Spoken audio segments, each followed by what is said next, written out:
eu sou o Thiago Otuki, economista do Clube FI. Estamos em mais uma edição do Clube FI Entrevista. E antes de chamar o nosso convidado de hoje, eu gostaria de deixar alguns recados. Então, se você está gostando das nossas entrevistas, lives e demais vídeos, faça a subscrição aqui no nosso canal do YouTube. E também, se você gostar dessa entrevista, deixe seu like, faça seu comentário. Também acesse o nosso site, clubefi.com.br. Lá você encontra sempre uma infinidade de ferramentas, conteúdos, relatórios e carteiras recomendadas. E agora você tem à sua disposição também um novo plano, que é o FI Data Professional, que é um sistema voltado para aqueles investidores que demandam informações bem específicas dos imóveis de todos os fundos imobiliários, além de indicadores setoriais imobiliários. E se você está começando agora nesse mercado, também acesse a nossa área educacional. Lá você encontra sempre o nosso tradicional curso online, que está na sua terceira edição. Bom, o nosso convidado de hoje é o Rodrigo Machado, que é especialista em fundos e securitização imobiliária e diretor do Grupo Leste e foi um dos pioneiros do nosso mercado de fundos imobiliários. Tudo certo aí, Rodrigo? Como vai? Tudo certo? Muitíssimo obrigado pelo gentil convite e também ao Clube FI. Aliás, vocês estão de parabéns pelo trabalho que vocês vêm realizando. Isso é muito importante para o crescimento e amadurecimento da indústria. Muito obrigado mais uma vez pelo convite. Então tá certo, Rodrigo. Então a gente também agradece a tua primeira participação aqui no nosso programa. Então, como eu comentei, o objetivo do convite para o Rodrigo surgiu principalmente de uma live que te fez no mês passado. Foi uma live de comemoração dos nossos 1 milhão de investidores. E como o Rodrigo foi um dos pioneiros desse mercado, ele vai contar aqui toda a história dele, até para fazer uma surpresa para o nosso amigo Sérgio Beleza. O Rodrigo participou lá, enfim, daí eu lembrei até que eu comecei nesse mercado através do treinamento do Rodrigo Machado, aqui em Santa Catarina, e aí a gente viu que temos que chamar o Rodrigo para poder falar aí desse início de mercado, e também ele vai falar de algumas novidades que ele vem trabalhando aí. Então, Rodrigo, para a gente começar, então fale aí da tua experiência como profissional, principalmente explicando para o nosso público aí, você que foi um dos pioneiros desse mercado, enfim, por favor. Maravilha. Aliás, foi agradabilíssima aquela surpresa com o Sérgio Beleza, um querido amigo, também um pioneiro dessa indústria, que eu tive a oportunidade da gente fazer muitas coisas juntos. E então, eu estou nesse mercado de fundo imobiliário desde o início mesmo, 93 para 94. Nós montamos lá em 94 uma distribuidora de valores, eu e outros 2 sócios, chamada Mercúrio DTVM, e a Mercúrio foi a primeira DTVM no Brasil focada exclusivamente para fundo imobiliário, era um negócio que nem existia. E aí a gente teve a oportunidade, o nosso querido amigo Sérgio fala que ele fez o primeiro fundo imobiliário no Brasil, e eu digo que ele fez o primeiro registro, o primeiro pedido de oferta pública de fundo imobiliário no Brasil, mas o primeiro registro de um fundo imobiliário, o 001, foi dado para a gente, na época da Mercúrio DTVM, chamava Fundo de Investimento Imobiliário Brasil. O fundo. Foi uma experiência interessante naquela ocasião. E aí a gente desenvolveu vários tipos de operações que eram muito voltadas para institucionais ali naquele momento. Aí, no 98 para 99, eu não me lembro exatamente quando, nós vendemos a Mercúrio para Rio Bravo. A Mercúrio depois veio se tornar Rio Bravo. Naquele momento, eu me juntei à turma do Banco Orinvest, que queridos amigos até hoje, gente de primeiríssima qualidade, onde eles estavam já trabalhando na montagem de um grupo de empresas. Começou pela Brazilian Mortgage, que era uma companhia hipotecária, depois veio a Brazilian Securities, depois a Brazilian Capital e, por fim, a BM Sua Casa, né, que era uma rede de correspondentes bancários. E eu participei disso desde o princípio, junto com eles, e nessa plataforma a gente foi pioneiro em muitos dos instrumentos de mercado de capitais que existem até hoje, ou aperfeiçoamos esses instrumentos, né? Lançamos vários tipos de fundos que nem eram pensados na época, e a gente ousou fazer essa iniciativa, vamos chamar assim. E aí, no final de 2011, esse grupo de empresas foi vendido para o BTG. Eu tinha saído um pouco antes disso e me juntei à turma da XP, onde lá acabei sendo responsável pelos ativos de base imobiliária, tanto a parte de equity quanto de dívida. Foi quando, inclusive, nós nos conhecemos, né, Thiago? Naquela ocasião. E também foi um grande sucesso ali, foi uma felicidade ter participado daquele momento na XP, especialmente, porque lembra que a minha história anterior era toda do mundo de produtos, né, e a gente sempre precisando da área de distribuição, e de repente eu me vi dentro de uma corretora que não tinha produto dentro, então eu era o cara de produtos numa máquina de distribuição ali. Então foi realmente um grande momento para todos nós, meu pessoalmente, para a empresa, enfim, foi muito bom. E aí, no final de 2014, eu acabei saindo, finalzinho de 2014, eu acabei saindo da XP. Vocês vão lembrar, assim, tinha reeleição da Dilma, a taxa de juros estava muito alta, o mercado imobiliário não estava assim, com grandes perspectivas no Brasil, e aí eu acabei vindo para os Estados Unidos. Mudei com a família em julho de 2015 para cá,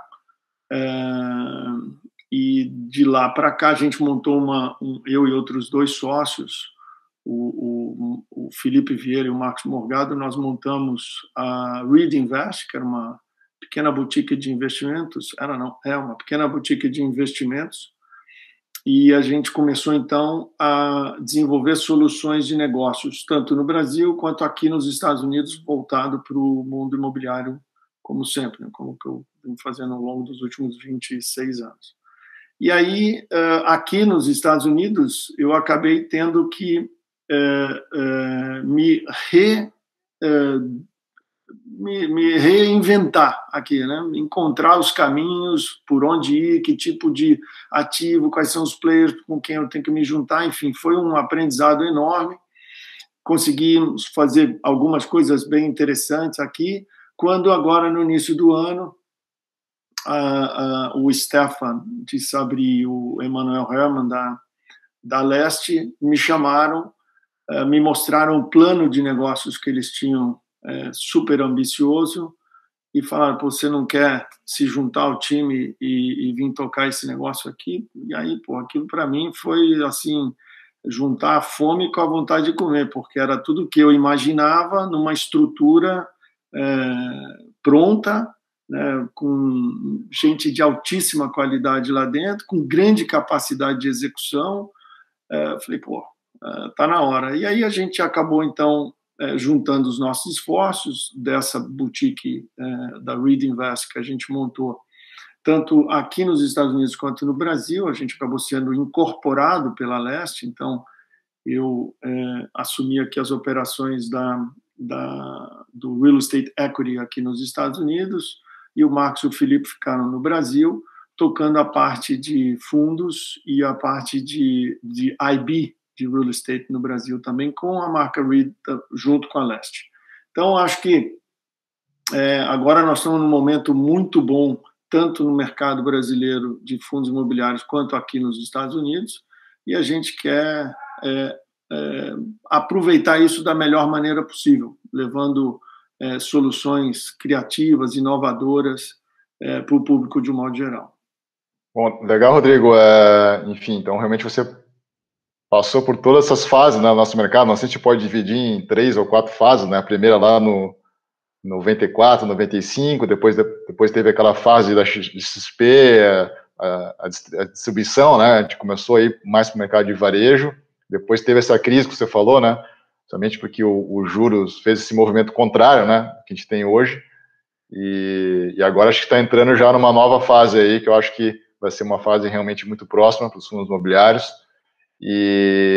mas acho que dentro do que a gente estava conversando naquela live, acho que a audiência foi grande porque os investidores hoje, né, o mercado, a maioria ainda investe há menos de um ano e não conhece esse histórico muitas vezes, né, e tem essa curiosidade, né, então você que está desde o início, como é que foi, por exemplo, a estruturação e lançamento desse primeiro fundo imobiliário, quais foram as barreiras, o volume financeiro, e como é que foi? Porque nós tínhamos um ambiente macro muito turbulento ali durante praticamente toda a década de 90, né? Enfim, então, como é que foi essa luta para poder colocar esses primeiros fundos no mercado? É curiosíssimo isso, você trazer essa questão da história, porque vem aqui na minha cabeça uma série de passagens, né, em diferentes momentos, mas essa do primeiro fundo especificamente, olhando sob uma perspectiva histórica, vou te falar que quem estava à frente disso, né, junto com a gente, porque a gente era meio com estruturador barra administrador desse fundo, nós não éramos os gestores, lá na figura de gestor que existe hoje, naquela época não tinha essa diferenciação tão grande. Mas, olhando, então, sobre essa perspectiva histórica, a gente percebe que o sujeito estava muito na frente. Hoje, talvez, fosse um momento adequado para ele fazer isso 20 e tantos anos depois, mas naquela época ele queria fazer uma espécie de um hedge fund imobiliário, sabe? Assim, captar dinheiro de investidores que ele tinha acesso e fazer alocação dentro de uma determinada estratégia qual era a história dele? Ele tinha muitos investidores, family and friends, que investiam com ele, e ele falou, pô, tem um jeito muito mais moderno, muito mais eficiente de fazer isso hoje, vamos fazer isso via um fundo.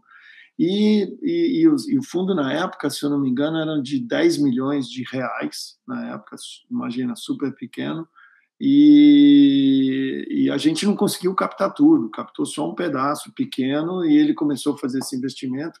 Claramente ele estava fora do tempo dele, então não foi aquilo que se imaginou.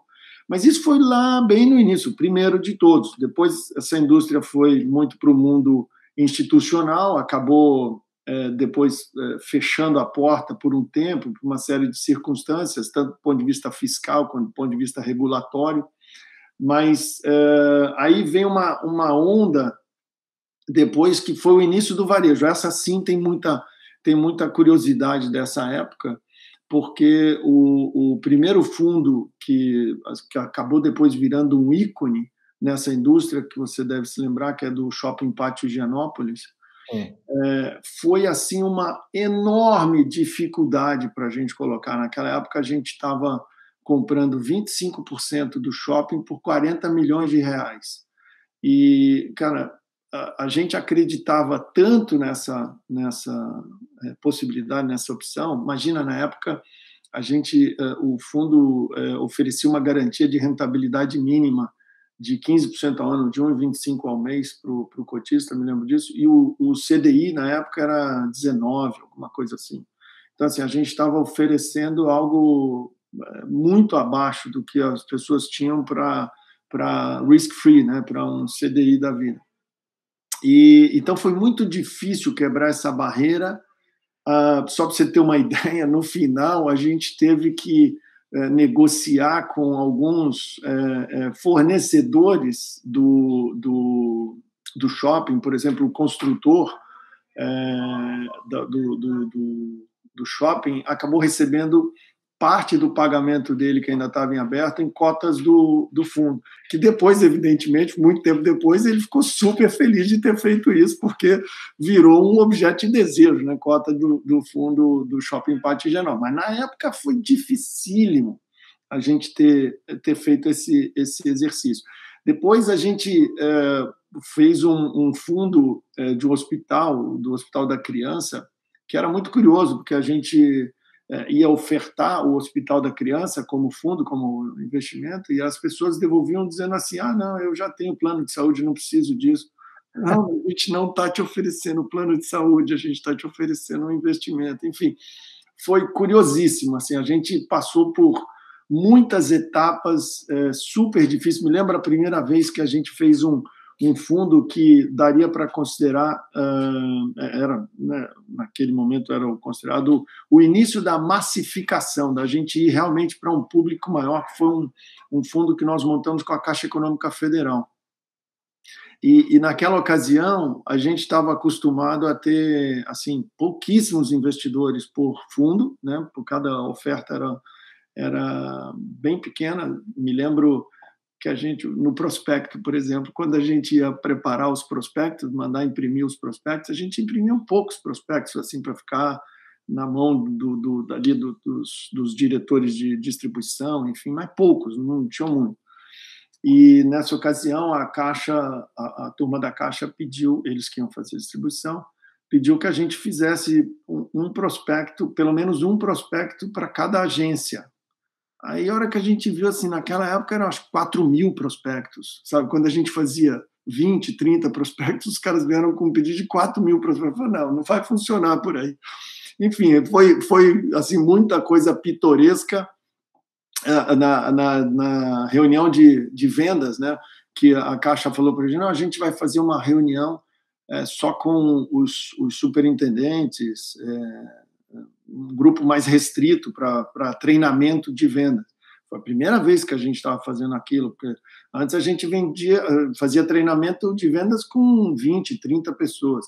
De repente a gente está num salão no Rio de Janeiro com 400 pessoas, mas não sei quantas ligadas por vídeo, acompanhando a apresentação. Então, assim, foi realmente um momento, uma mudança de patamar, porque para a gente conseguir trazer naquela ocasião, não me lembro agora quantos cotistas vieram, acho que foram 1.000 e poucos cotistas, 1.500 cotistas para o fundo, a conta que a gente fazia é que eles tinham acessado talvez dezenas de milhares de pessoas para conseguir trazer esses 1.000 e poucos cotistas para o fundo. Então, ali foi o início da massificação, mas ainda assim demorou muito até esse veículo se tornar digamos, uma opção real, né, da carteira de investimentos de um investidor médio brasileiro. Isso você está colocando agora, isso aqui ano que é? Esse fundo foi o do Almirante Barroso, esse com a Caixa, se eu não me engano, foi 2003, se eu não me engano, 2004, por ali. Teve um episódio curiosíssimo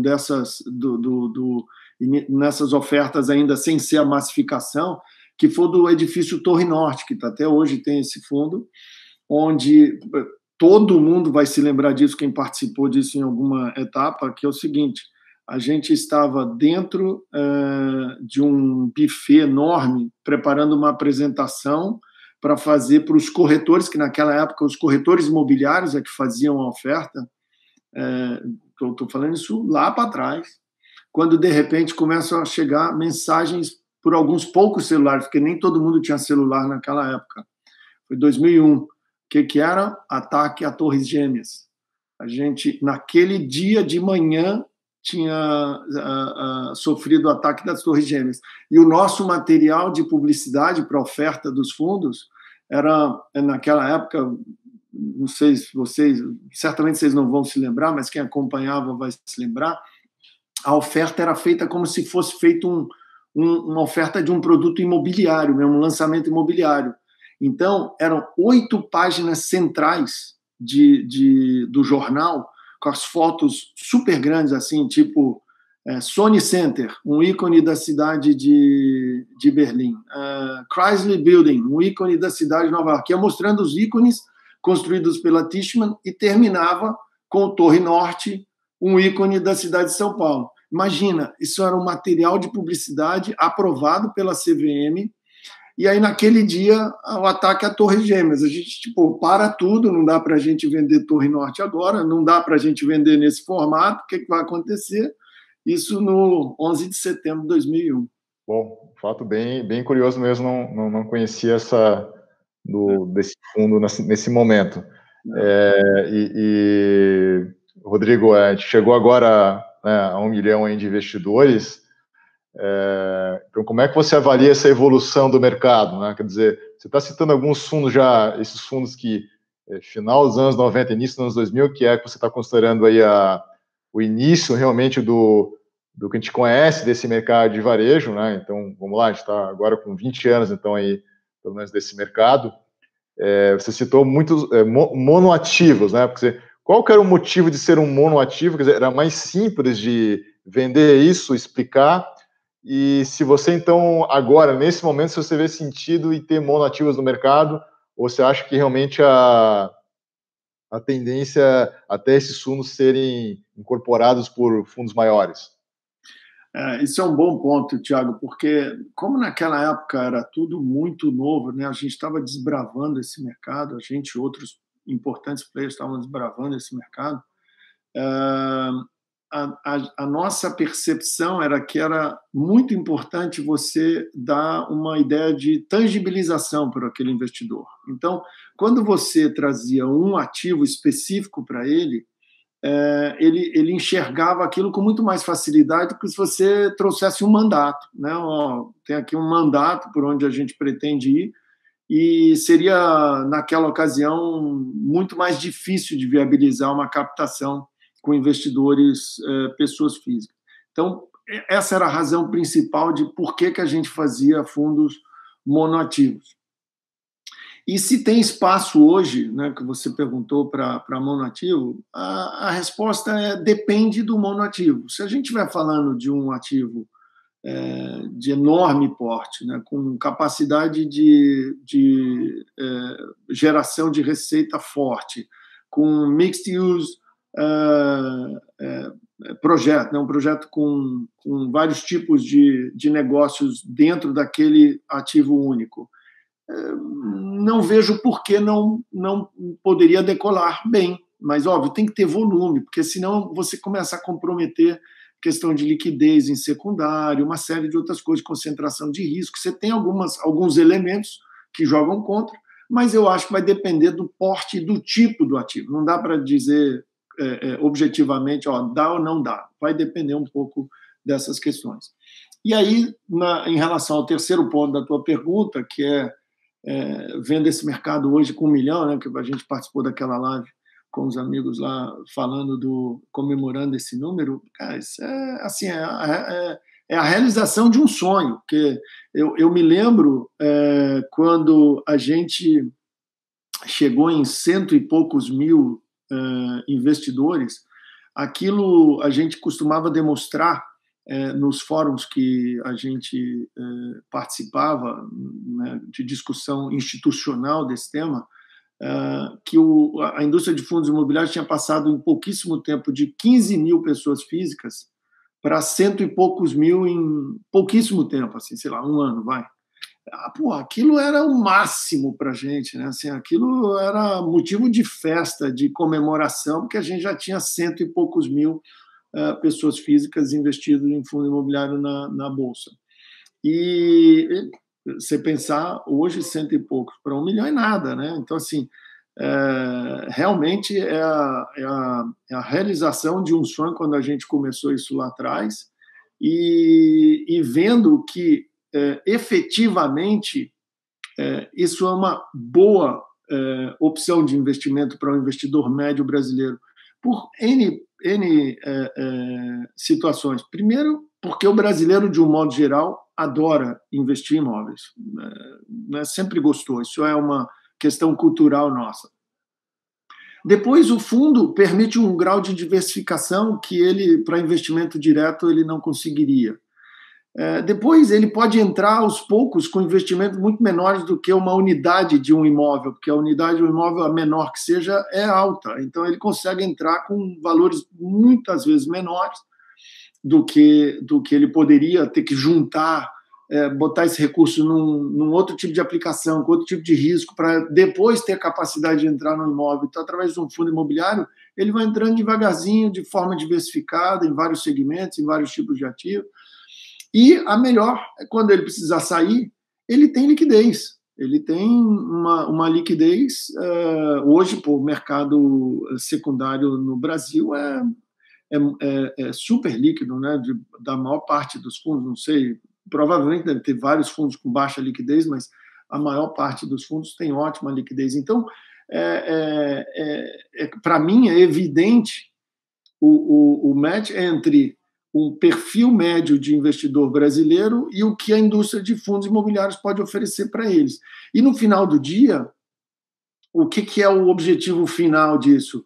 É gerar um capital, um funding, a um custo adequado para a indústria imobiliária poder continuar produzindo, porque isso é um grande gerador de riqueza para a economia como um todo, para o país inteiro, enfim, para as pessoas de um modo geral. Então, isso, na minha opinião, é um perfeito cenário de ganha-ganha para todo mundo. Exatamente, né? Todas as pontas envolvidas, né? Até a ponta final ali do incorporador, da pessoa que está trabalhando na construção civil, enfim, o mercado financeiro, enfim, acho que todo mundo sai ganhando. E como você falou, realmente, a primeira vez também que eu ouvi falar de fundo imobiliário, também me chamou a atenção essa capacidade do fracionamento, né? Dizer, começar pequeno e logo no início da sua vida já poder começar com uma carteira imobiliária, né? Quer dizer, não precisa ter 300, 400 mil reais para você comprar uma sala comercial ou mesmo um apartamento residencial, né? Acho que isso é realmente fantástico, essa possibilidade que o fundo imobiliário tem, né? Mas pode falar. Me permite cortar, eu sei que tem aqui um pequeno delay, mas nesse ponto me lembro dos nossos argumentos de venda, quando a gente aí já estava começando essa fase de massificação, que é o seguinte: se você consegue comprar um apartamento, vamos dizer que você teve a mesma quantidade de dinheiro e conseguiu comprar esse apartamento. Numa eventual necessidade de liquidez que você venha a ter na frente, você não consegue vender um banheiro dele, você não consegue vender a sala, você não consegue, né? Ou você sai dele inteiro ou você não sai.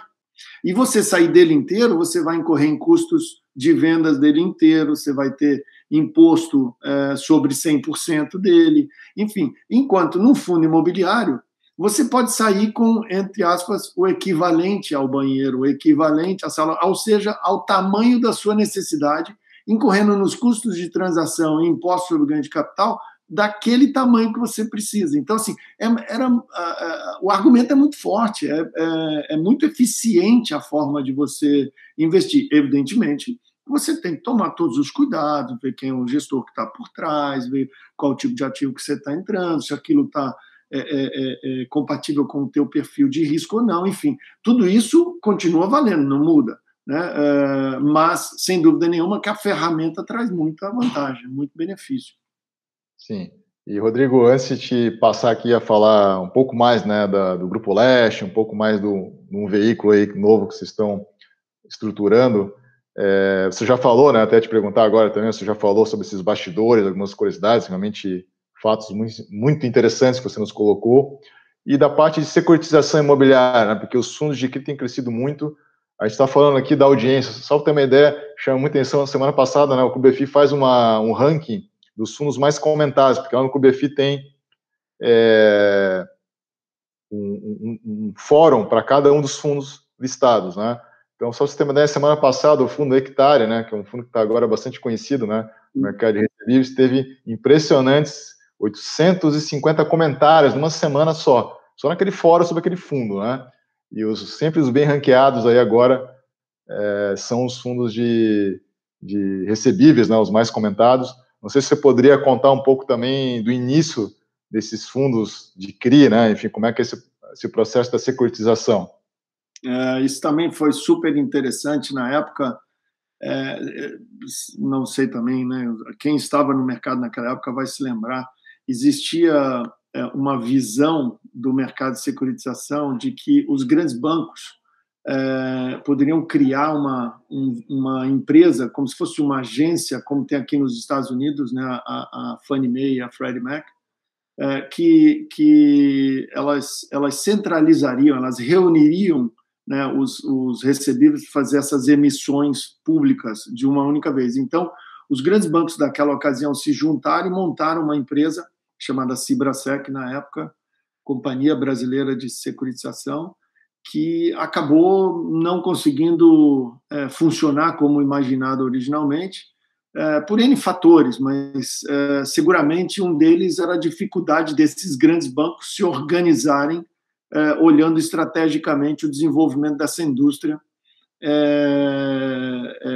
através desse veículo que eles tinham criado.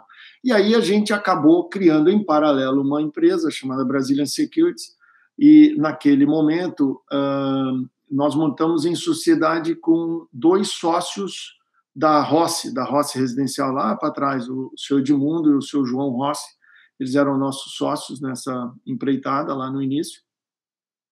E aí, naquela ocasião, a gente acabou comprando uma carteira que a gente sabia que era uma carteira que tinha problemas da Rossi Residencial. Então, embora eles fossem sócios, mas não tinha nada a ver. Assim, a gente podia comprar de quem a gente quisesse no mercado inteiro. Mas a gente tinha acesso a essa carteira e nós compramos essa carteira com o intuito de testar ir a fundo o Instituto da Alienação Fiduciária, que era um negócio super novo, né? Ninguém sabia como ia funcionar. A gente queria, inclusive, criar algumas jurisprudências, então nós fomos extremamente cuidadosos no processo inteiro naquela ocasião.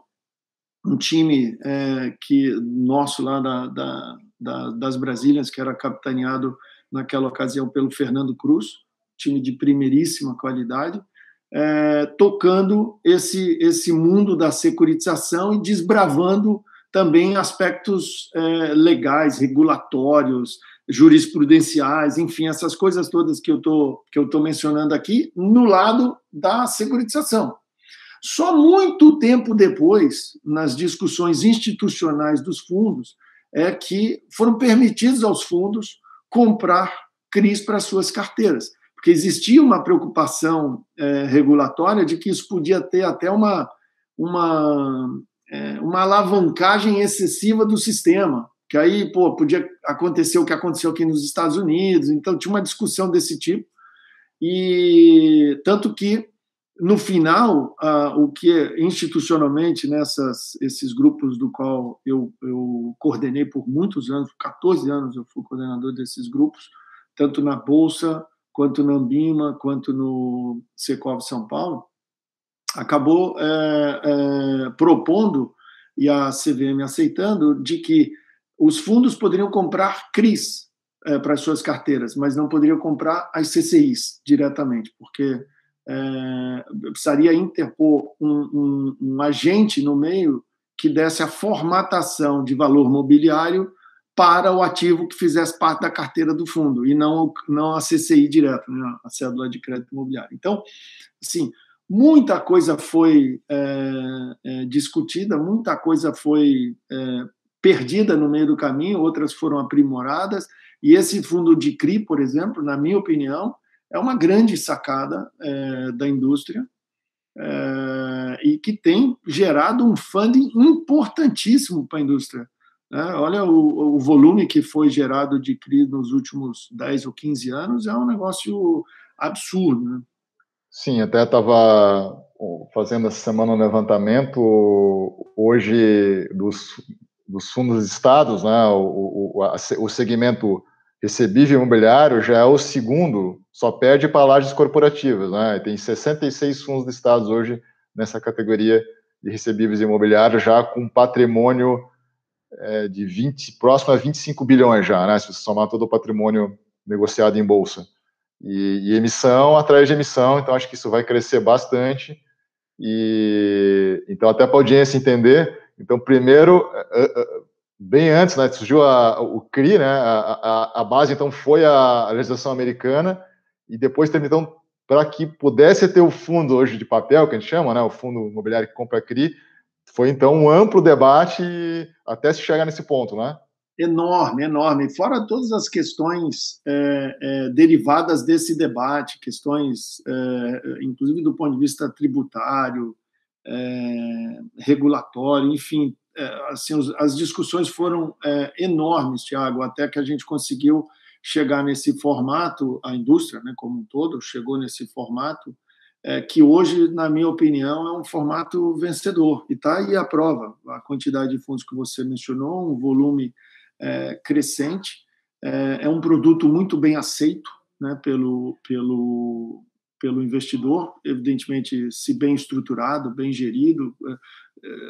Todos esses conceitos não mudam por causa do veículo. O veículo é só a forma de você acessar o investimento. O investimento em si precisa ser muito bem montado, precisa ser muito bem gerido, precisa ser muito bem monitorado, mas o veículo não transforma o negócio em negócio bom, negócio ruim. O negócio precisa ser bom e o veículo te dá o acesso.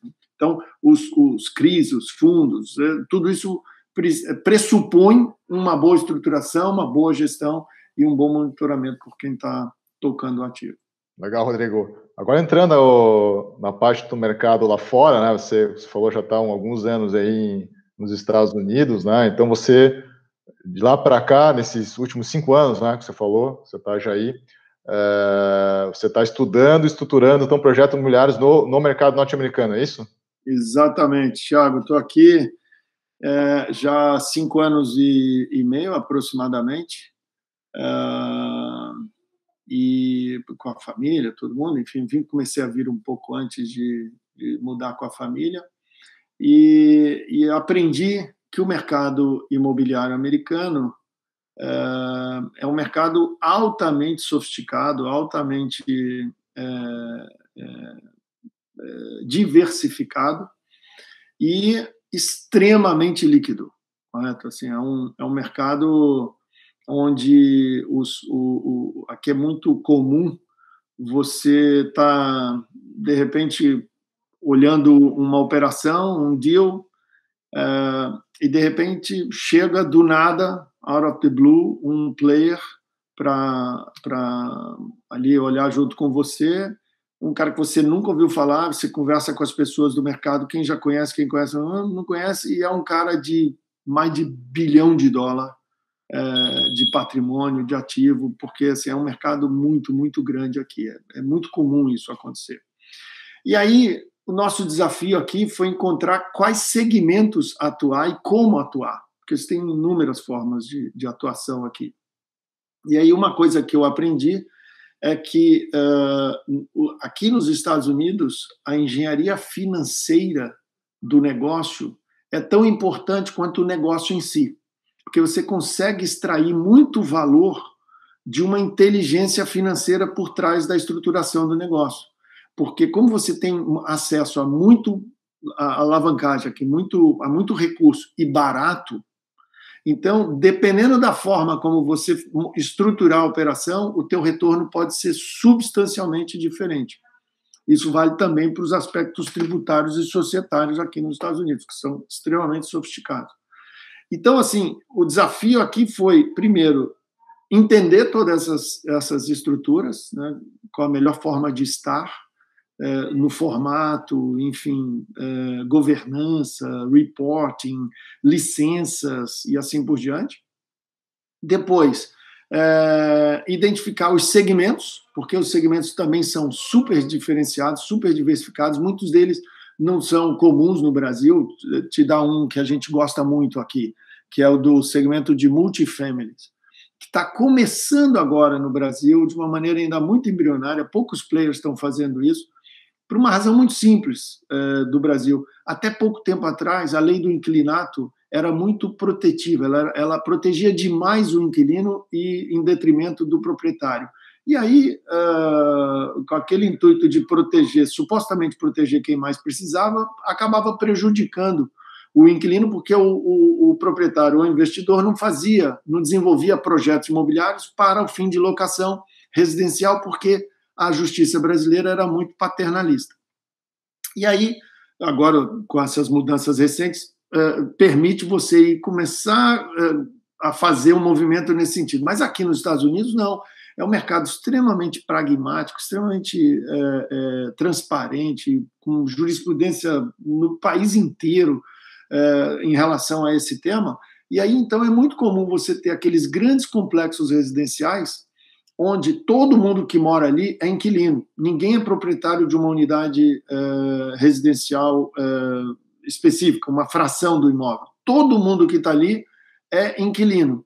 E aí você tem uma gestão única, você tem áreas comuns, você tem normalmente piscina, churrasqueiras, tem uma academia de ginástica, você tem um salão de festa, você tem... Normalmente, esses complexos oferecem esse tipo de solução. E aí o que acontece é que essas pessoas que moram nesses complexos conseguem acessar moradia de qualidade com um custo relativamente baixo, porque você consegue pulverizar isso de uma maneira eficiente, né? Todos os custos inerentes a essa operação. E você tem uma gestão super profissional desse complexo, que não é feito através de uma assembleia de condomínio de proprietários das unidades unifamiliares que vão decidir se fazem melhoria no apartamento, no prédio, ou se fazem uma churrasqueira nova, se melhora a piscina, enfim, todas aquelas discussões são comuns no mercado imobiliário brasileiro. Aqui, nesse tipo de produto, é feito de uma forma extremamente profissional, extremamente competente. Então, esse é um mercado aqui super crescente, extremamente resiliente. Se você vê como ele se comportou nas crises anteriores, é um mercado muito, muito resistente, muito resiliente, e a gente gosta muito desse mercado. E é um mercado de geração de renda. É uma propriedade que gera renda constante e crescente. Então, esse é só para você exemplificar um segmento que não é comum no Brasil e que a gente tem aqui. Mas tem outros segmentos que a gente gosta muito e atua aqui. Por exemplo, tem um segmento que aqui a gente chama de Medical Office Building, que seria o equivalente aos edifícios de clínicas no Brasil. Não são hospitais, propriamente dito, mas são propriedades que reúnem atendimento hospitalar, vamos chamar assim, né? Atendimento para a saúde, não é atendimento hospitalar.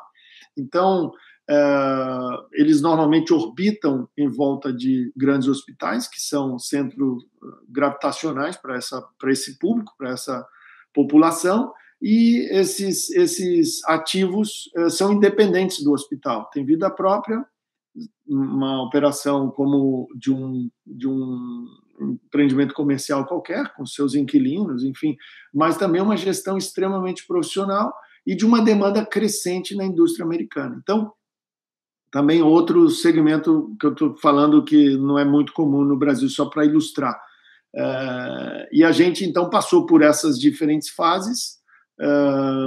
Na Leste, a Leste está aqui um pouco mais tempo do que eu, está há 6 anos e alguma coisa já, nos Estados Unidos, e ela desenvolveu vários investimentos nesses subsegmentos que eu estou mencionando, vários, tem inúmeros veículos, inúmeros investimentos feitos, realizados com lucro, saiu, né, já vendeu, já circulou, né, já completou um ciclo, e agora a gente está trabalhando olhando para frente, num plano, como eu falei no início aqui, do plano que eles me apresentaram de crescimento muito ousado, e é onde a gente está mirando agora. E, Rodrigo, você citou alguns segmentos aí realmente bem interessantes, o multifamily, né? Realmente aqui está começando o nosso mercado. O investidor brasileiro de varejo, né? Que é o nosso público em grande parte aqui, ele já está olhando para os REITs, a gente já publicou alguma coisa em blog, eu já entrevistei aqui alguns especialistas. Então, isso também que você falou está dentro desses REITs, mas os REITs são veículos muito grandes, né? São fundos gigantescos, é um mercado muito grande, então, além do que você falou, o que tem ainda mais de potencial dentro desse mercado aí? Os REITs, o que eu falei, eles estão dentro dos REITs, em alguns deles, né? Tem REITs especialistas em multifamily, tem REITs especialistas em hotelaria, e assim por diante. Tem REITs que são híbridos, né? Enfim, que investem como um hedge fund, assim, em diversos tipos de classe de ativo. Mas a indústria de REIT nos Estados Unidos é enorme. Assim, a gente está falando de market capitalization aqui da ordem acima de $1 trilhão, acima de 220 aproximadamente fundos listados. E só para você ter uma ideia do que se negocia nos Estados Unidos, o movimento diário dos REITs no secundário aqui é o equivalente ao market capitalization total de volume dos fundos listados no Brasil, que hoje é aproximadamente 45, 50 bi, não é isso? Aproximadamente, dos fundos listados no Brasil, o que isso, no câmbio de 5,6, vai gerar aí próximo de 8 bi de dólares.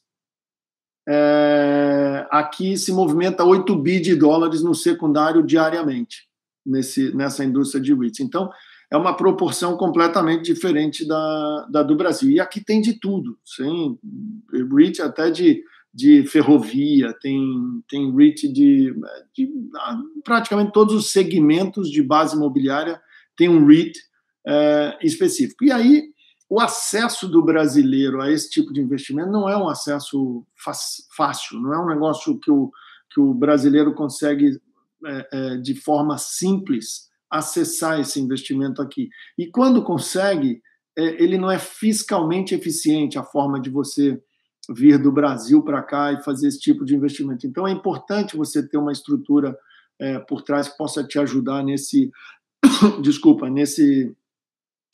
sentido. Agora, o que a gente está falando aqui, do que a gente já fez, né, dentro da Leste, ou o que a Leste está pretendendo fazer olhando para frente, não tem a ver com os REITs. Assim, tem a ver, os ativos dos REITs tem a ver com os ativos que a gente vai fazer, mas o formato, o tamanho e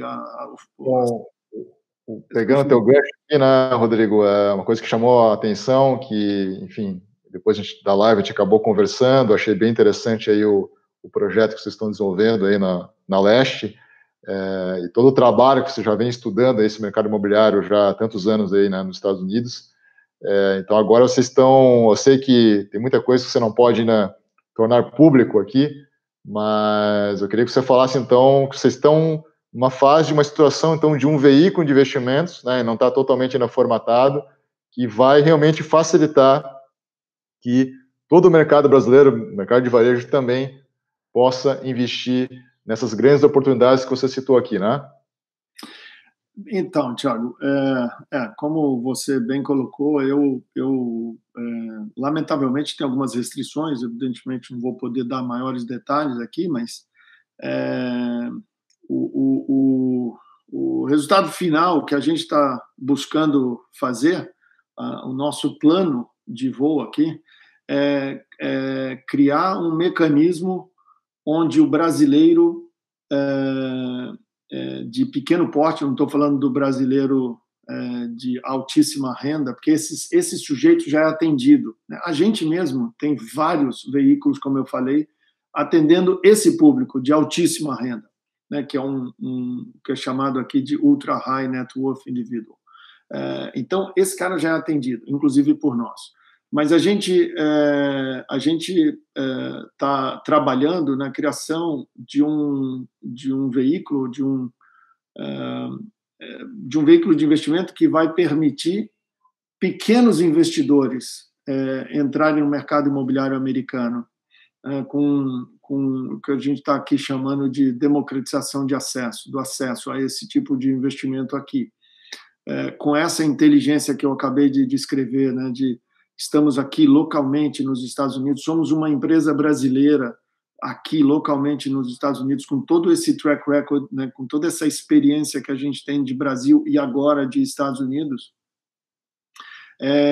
trazendo isso tudo num formato, numa roupagem que vai permitir ao investidor brasileiro médio, como esses mesmos que investem no fundo imobiliário no Brasil, esse 1 milhão de potenciais investidores, poderiam agora pegar um pedacinho da sua carteira, do seu portfólio de investimentos e alocar num imóvel, num investimento imobiliário nos Estados Unidos, gerador de renda em dólar. Essa que é a nossa ideia. O nosso plano de voo é esse, oferecer para um investidor de porte menor que hoje não tem acesso a esse tipo de opção, uma alternativa para ele diversificar o portfólio de investimentos dele, podendo investir nos Estados Unidos em imóveis geradores de renda, essa renda em dólar. Essa que é a ideia.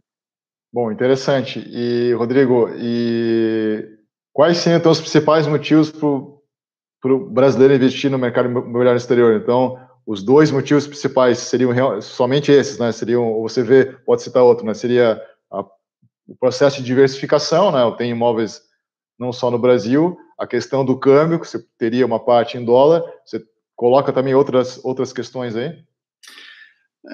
Assim, Tiago, sem dúvida nenhuma, que num plano de montagem de uma carteira de investimento média, o investidor brasileiro deveria ter um pedaço da sua carteira lastreada em moeda forte.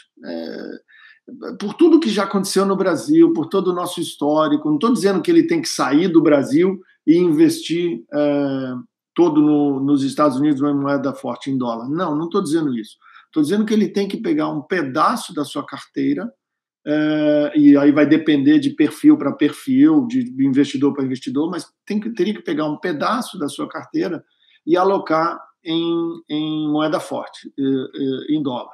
E aí vem as outras coisas que já existiam no que a gente citou sobre os fundos imobiliários, que é a relação do brasileiro com o mercado imobiliário, aquela sensação de proteção contra inflação, contra algum plano maluco que seja disruptivo do ponto de vista econômico, né, e crie um problema. Então, esse investidor ele poderia alocar esse pedaço da carteira dele aqui nos Estados Unidos em imóveis esses geradores de renda. E por que Estados Unidos? Além da questão cambial que a gente já falou, é um mercado crescente, é um mercado, como eu disse no início também, super sofisticado, super líquido, enorme. E o mundo enxerga os Estados Unidos ainda como um porto seguro de investimentos. Eu costumo dizer, e você imagino que você vai concordar com o que eu vou dizer, que é o seguinte: mesmo numa situação onde você tem China e Estados Unidos brigando, né, todo mundo está vendo a briga comercial dos dois, a maior parte das reservas soberanas da China estão na letra do Tesouro Americano. Então, assim, mesmo o cara que está brigando com ele pega um pedaço importantíssimo da sua reserva soberana e coloca em letra do Tesouro Americano. Então, assim, o mundo enxerga os Estados Unidos como um porto seguro, como um país economicamente muito forte, estável, de regras claras e que tem espaço para crescer e continuar desenvolvendo a economia. Então, quando a gente olha sobre essa ótica macro, me parece fazer sentido. Na hora que a gente olha sobre a ótica micro de cada um desses segmentos que eu estou dizendo, a gente hoje consegue dar retorno para o investidor brasileiro em dólar, na média, igual ou superior a um retorno em reais. Então, por que não fazer essa diversificação? Com um nível de risco muito bom, talvez, eu não quero aqui fazer nenhum juízo de valor aos ativos e ao tipo de risco no Brasil, mas podem ser ativos tão bom ou melhores até do que os ativos que estão no Brasil, com um nível de renda igual ou muitas vezes superiores ao que o investidor médio consegue no Brasil em fundo imobiliário. Estou falando de fundo imobiliário, porque se você falar para a taxa de juros básica, CDI, coisa tal, esquece. Aí a gente está falando de contra o investimento imobiliário aqui muito melhor do que lá. Mas estou falando fundo imobiliário quanto a essa opção imobiliária aqui nos Estados Unidos,